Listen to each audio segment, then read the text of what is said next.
Subscribe कीजिए civil गुरुजी channel को और बेल आइकन को दबाइए लेटेस्ट वीडियो सबसे पहले देखने के लिए। हेलो इंजीनियर, आपका स्वागत है civil Guruji the civil engineer training institute में। मैं हूं कॉर्पोरेटर पंकज कुमार, आप देख रहे हैं सिविल गुरुजी। आज हमारे ट्रेनिंग जैसे बताएंगे बिम के बारे में। बिम में कौन होता है टॉप मेन बार, कौन होता है टॉप एक्स्ट्रा बार और कौन होता है बॉटम मेन बार। अगर बिम की लैब की बात करें तो बिम में टॉप में कहां पे लैब देते हैं और बॉटम में कहां पे लैब देते हैं। तो बने रहिए मेरे साथ वीडियो के लास्ट तक। आइए वीडियो को शुरुआत करते हैं। हेलो दोस्तों, मेरा नाम है वारिश, मैं हूं सिविल गुरुजी से आपके साथ। और आज हम लोग पढ़ने जा रहे हैं bar bending schedule of beam. तो bar bending schedule of beam हम लोग कैसे निकालते हैं, आइए जानते हैं। तो आप देख सकते हैं जैसे कि ये एक बीम है जो ऑलरेडी दे रखी हुई है और ये कॉलम है, ठीक है। अब सबसे पहले बार बेंडिंग शेड्यूल बीम निकालने के लिए हमें ये जानना ज़रूरी है कि हम लोग ड्राइंग को पढ़ेंगे कैसे। जो ये सब आप देख रहे हैं जो भी रिप्रेजेंट कर रहे थे 1250, 3750, ये सब जो लेंथ है बीम की, ये ऑलरेडी आपको डेटा गिवन रहेगा आपकी ड्राइंग पे। फिर उसके बाद आपको क्या करना है, उसको पढ़ना आना चाहिए कि इसको पढ़ते कैसे। तो सबसे पहले हम लोग ये देख सकते हैं कि यहाँ पर हम लोग को जो कॉलम का जो विड्थ दे रखी है हम लोग को 250 दे रखी है। फिर ऊपर आते हैं तो यहाँ पर आप देख सकते हैं कुछ नंबर्स लिखे हैं 5-12#3+2, इसको भी हम जानेंगे। और आगे जाके हम लोग देखते हैं 2-12# करके कुछ नंबर दे रखा है। अभी मुझे भी नहीं क्लियर है, लेकिन हम साथ साथ आगे बढ़ेंगे तो क्लियर होता जाएगा। सिंपली यहाँ पर नीचे भी एग्जैक्ट सेम तरीके से वही लिखा हुआ है। आगे 5-12#3+2, ठीक है। तो ज़्यादा कंफ्यूज नहीं होना है, बस सबसे पहले हम लोग नंबर देखते हैं कि 250 यहाँ की विड्थ कॉलम का विड्थ है। फिर यहाँ पर टोटल बीम देखते हैं हम लोग, दे रखा है 3750 दे रखा है। टोटल बीम का लेंथ दे रखा है हम लोग को। और ये 1250 दे रखा है हम लोग को। ये भी जानेंगे कि कैसे निकलता है। तो अब हम लोग ने ये समझ लिया है कि क्या क्या हम लोग का डायमेंशंस है, ठीक है। अब इसके बाद बार कितनी लगेगी, क्या लगेगी, आइए वो जानते हैं। तो आप यहाँ पर जैसे कि मैंने स्टार्टिंग में कहा था कि 5-12 ये क्या लिखा हुआ है कुछ समझ नहीं आ रहा है। तो कहीं भी अगर हैश, FI और ऐसे बहुत सारे सिंबल्स होते हैं, अगर कहीं ऐसे सिंबल्स आए, हैश मेनली ये दोनों सिंबल यूज होते हैं। इसका मतलब ये हो रखा है, ये कह रखा है कि इतने डाय का बार हम लोग यूज कर रहे हैं। मतलब 12 mm के डाई का बार हम लोग यूज कर रहे हैं इस टोटल बीम को बनाने के लिए। अब जान लेते हैं ये 5 स्टार्टिंग में क्या लिखा है। 5 का मतलब यहाँ पर ये रिप्रेजेंट हो रहा है कि टोटल 5 बार जो 12 mm के हैं हम लोग उसे यूज कर रहे हैं, ठीक है। अब उसी के बाद पीछे आ जाते हैं तो 3+2 मतलब 5, जो कि 5 हम लोग ने यहाँ पर ऑलरेडी मेंशन कर रखा है। मतलब 3+2 टोटल 5 बार यूज हो रखे हैं। और जो पहले वाला है वो रिप्रेजेंट करते हैं कि ऊपर सेक्शन में कितने बार यूज हो रहा है और नीचे सेक्शन में कितने बार यूज हो रखे हैं। तो अगर 3 ऊपर पहले लिखा हुआ है तो मतलब ऊपर सेक्शंस में, मतलब बीम के ऊपर वाले सेक्शन में 3 बार यूज हो रखे हैं और नीचे वाले सेक्शन में 2 यूज हो रखे हैं। अगर यही केस उल्टा होता है, यहाँ पर यहाँ लिखा होता है 2+3 करके लिखा होता है, आप समझ 2+3 करके यहाँ पर लिखा होता ब्रैकेट में, तो अब केस उल्टा हो जाता। केस ये होता कि पहले वाला अपर वाला हो जाता 2 और नीचे वाला हम लोग का हो जाता 3। तो टोटल हम लोग का ये वाला तो हम लोग ऐसे जो है ड्राइंग को पढ़ते हैं। अब आगे आते हैं। अब यहाँ पर देख रहे हैं सिर्फ 2-12 लिख रखा है। तो फिर मैंने आपको बताया था हैश जैसे से पहले जो लिखा है वो बताता है कितने mm का डाया है, मतलब बार का डाया है। अब उसके आगे जो लिख रखा है वो ये बताता है कितने बार चल रखे हैं। और ये 2 बार है 12 mm के डाया के। अब आप सोच रहे होंगे कि यहाँ पर 5, यहाँ पर 2। तो एक्चुअली क्या होता है कि यहाँ से इस पॉइंट से निकलते तो टोटल 5 बार है, लेकिन आगे 2 रह जाते हैं। अब ये 5 बार आगे क्यों नहीं जाते हैं, इसका एक रीज़न होता है कि जब भी आपको मैं एक्सप्लेन कर रहा हूँ इसके एक डायग्राम से,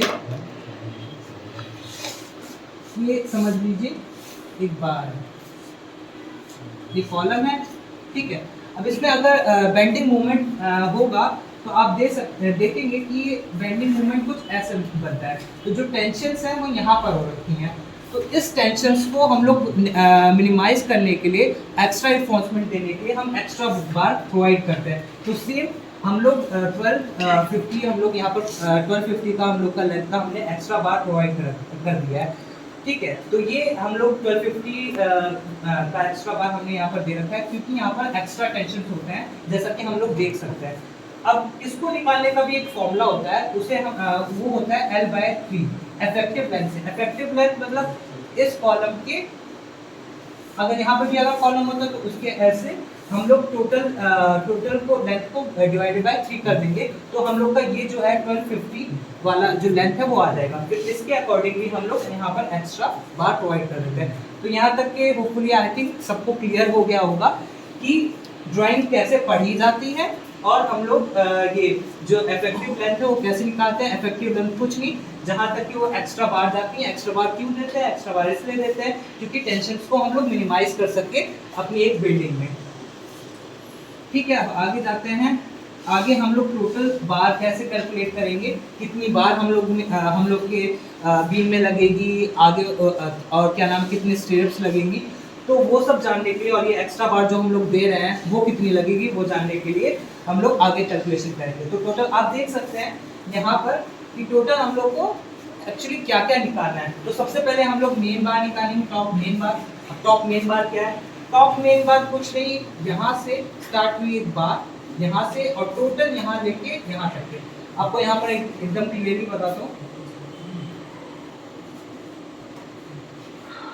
इसे हम टॉप मेन बार कहते हैं। जो अगर आप यहाँ इसी बात को समझ लीजिए, मैंने उठा करके यहाँ पर रख दिया है, तो ये मेन बार इस ए पॉइंट से स्टार्ट होती है। अगर यहाँ मान लीजिए ये 1 पॉइंट है, इस 1 पॉइंट से स्टार्ट होती है, और इसको मान लेते हैं 0.4, पहले से मेंशन है 4 है, तो हम लोग यहाँ पर इसी बार को जैसे उठा रहे हैं और यहाँ पर रख रहे हैं, और ये हो गया 0.1 और ये होगा 0.4।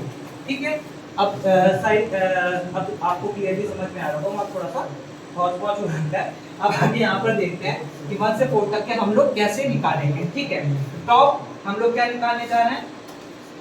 टॉप निकालने जा रहे हैं टॉप मेन बार। टॉप मेन बार हम लोग कैसे निकालेंगे? हम लोग को एडिशन करना पड़ेगा कि टोटल कितना हम लोग के लेंथ ऑफ बार जो है। ठीक है, तो इसका डिफरेंट सेक्शन है, जैसे 1 से लेके 2 है, फिर उसके बाद 2 से लेके 3 एंड देन 4 है। अब आप यहाँ देख सकते हैं कि जहाँ भी कॉलम है वहाँ हम लोग 50 दे देते हैं। तो हम लोग पहला सेक्शन जो 1 से लेके 2 निकलेगा, कटिंग लेंथ का फॉर्मूला निकलेगा, 1 से लेके 2 होगा हम लोग का हो जाएगा 50 डी। ठीक है, क्योंकि यहाँ पर एक कॉलम जा रहा है, कॉलम से अटैच बीम है, तो हम लोग का 50 डी हो जाएगा। फिर उसके बाद हम लोग 2 पॉइंट से लेके 3 पॉइंट की लेंथ निकालना चाहते हैं, तो उसे 3 निकालना चाहेंगे। तो अगर आप देख रहे हैं कि हम लोग का टोटल 3750 है, और हम लोग का जो 50 डी है वो ये 1 से 2 लगे, तो टोटल 3750 जैसे हम लोग माइनस कर देंगे, माइनस 125 माइनस कर देंगे, तो टोटल लेंथ से माइनस कर देंगे, और फिर उसके बाद हम लोग वर फिर से माइनस करेंगे, 125 हम लोग फिर से माइनस कर देंगे।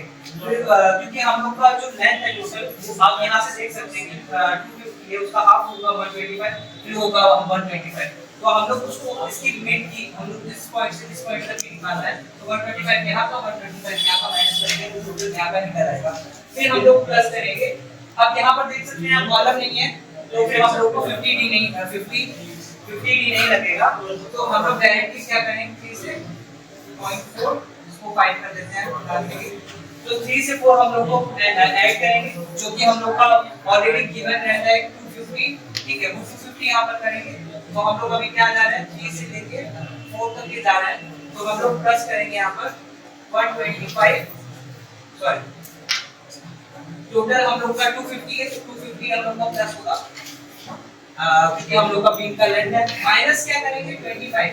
अभी 25 क्या होता है, इफेक्टिव पावर होता है, ये ऑलरेडी हम लोग को क्या नाम है प्रोवाइडेड रहेगा कि कितना हम लोग को देना है, मेंशन रहता है नोट में। फिर उसके बाद प्लस करेंगे, यहाँ से 4 to 5 आएंगे, प्लस 4 to 5 आएंगे, 4 to 5 आएंगे, तो हम लोग को डेप्थ निकालेंगे 300। ठीक है, हमने लिख दिया। अब इसके ऊपर से इफेक्टिव पावर है, जैसे कि हमने लिखा था नीचे से, तो हम लोग वो माइनस करेंगे, जो कि हम लोग को ऑलरेडी मेंशन है 25 - 25, तो 25 - 25 कर देंगे। फिर जो भी आंसर आएगा, मान लीजिए इसको जो भी आंसर आया है, इसको कैलकुलेशन करके टोटल आया, फिर उसको हम लोग माइनस करेंगे, 2 इंटू 2d से इंटू 2 करेंगे। इंटू 2 मैंने क्यों किया वो बताता हूँ। 2d क्या होता है, क्योंकि हम लोग यहाँ पर 2 बार बेंडिंग हो रहा है, तो बेंडिंग का हो रहा है वो भी 90 डिग्री में। अगर आप देखेंगे तो ये 90 डिग्री में बेंडिंग हो रहा है, और 90 डिग्री का बेंडिंग जब भी होता है बार में, तो हम हमेशा उसको 2d ऐसा लेते हैं, क्योंकि हम लोग का बार जो है थोड़ा सा एक्सटेंड होता है, तो हम लोग इसलिए उस 2d को उससे माइनस कर देंगे। तो 2d क्या है, मैंने ऑलरेडी आपको बता देते हैं, डाया बार होता है, और 2 बार क्यों लिखा है, एक बार यहाँ पर 90 डिग्री की बेंडिंग हो रही है, इधर यहाँ पर 90 डिग्री की बेंडिंग हो रही है, तो हम लोग इसमें 2 बार ले लेंगे। तो जो भी आपका टोटल आएगा उसको 2 into 12 into 2 कर देंगे, तो हम लोग का टोटल आंसर आ जाएगा। तो ये हम लोग का टोटल आएगा, उसको हम लोग माइनस कर देंगे 2d से into 2, जैसा कि मैंने एक्सप्लेन किया आपको, और जो भी आंसर आएगा वो हम लोग का कटिंग लेंथ हो जाएगा, इसका टॉप मेन बार बीम का हो जाएगा, जो हम लोगों ने अभी निकाला पहला स्टेप में। तो ये था गाइस हम लोग का टॉप मेन बार का कैलकुलेशन, और होप कि आपको समझ में आया होगा, सब कुछ क्लियर हुआ होगा। और हम आगे भी इसके बारे में और जानेंगे कि एक्स्ट्रा सपोर्ट कैसे निकालेंगे। एक्स्ट्रा सपोर्ट जो मैंने बस स्टार्टिंग में बताया था 1250 का जो हम लोग निकाला है, फिर उसके बाद बॉटम बार सेम जैसे हम लोग ने निकाला है, सेम यही उसका आंसर होगा, क्योंकि आप देख सकते हैं जैसे ऊपर गया है वैसे नीचे से भी आएगा, तो उसका भी सेम तरीके से हम लोग निकालेंगे, और रिजल्ट भी जो होगा वो एग्जैक्टली सेम रहेगा। नंबर ऑफ स्टेप्स भी हम लोग आगे पढ़ेंगे। तो दैट्स इट गाइस, आज के लिए इतना ही।